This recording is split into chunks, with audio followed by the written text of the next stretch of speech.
News ടുഡേയിലേക്ക് വീണ്ടും. പത്തനംതിട്ട ചിറ്റാറിൽ വനംവകുപ്പ് കസ്റ്റഡിയിലെടുത്ത പി മത്തായി മരിച്ച കേസിൽ പരിശോധന ആരംഭിച്ച CBI. മത്തായി മരിച്ചു കിടന്ന കിണർ ഉദ്യോഗസ്ഥർ പരിശോധിക്കുകയാണ്. വനംവകുപ്പ് ഉദ്യോഗസ്ഥർ മത്തായിയെ കൊലപ്പെടുത്തിയെന്നാണ് കുടുംബത്തിന്റെ ആരോപണം. Tiger trap camera, memory card മോഷ്ടിച്ചെന്ന പരാതിക്ക് പിന്നാലെയാണ് മത്തായിയെ വനംവകുപ്പ് കസ്റ്റഡിയിലെടുത്തത്. പ്രവീൺ പുരുഷോത്തമനുണ്ട് വിശദാംശങ്ങൾ നൽകാൻ. പ്രവീൺ, പരിശോധന ഇപ്പോഴും തുടരുകയാണോ?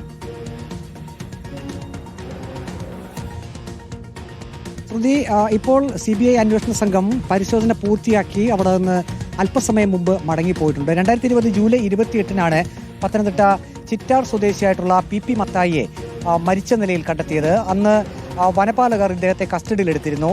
ചിറ്റാർ കുടപ്പനയിലെ വീട്ടിൽ നിന്നും ഇദ്ദേഹത്തെ കസ്റ്റഡിയിലെടുക്കുകയും പിന്നീട് തെളിവെടുപ്പിന്റെ ഭാഗമായി കുടുംബ വീട്ടിലേക്ക് കൊണ്ടുപോവുകയുമായിരുന്നു.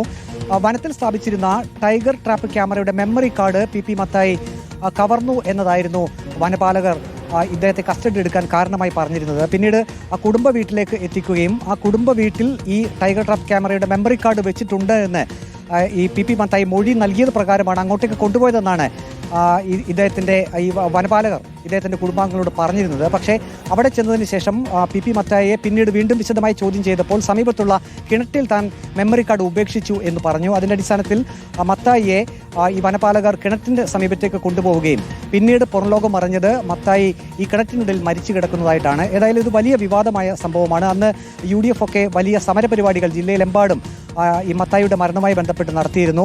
മൃതദേഹം പോസ്റ്റ്മോർട്ടം ഒക്കെ നടത്തി ബന്ധുക്കൾക്ക് വിട്ടുകൊടുത്തെങ്കിലും പിന്നീട് അത് ഒരു മാസത്തോളം അത് മോർച്ചറിയിൽ സൂക്ഷിക്കുന്ന ഒരവസ്ഥയിലേക്ക് കാര്യങ്ങൾ പോയി. പിന്നീട് നടത്തി. ഏതായാലും CBI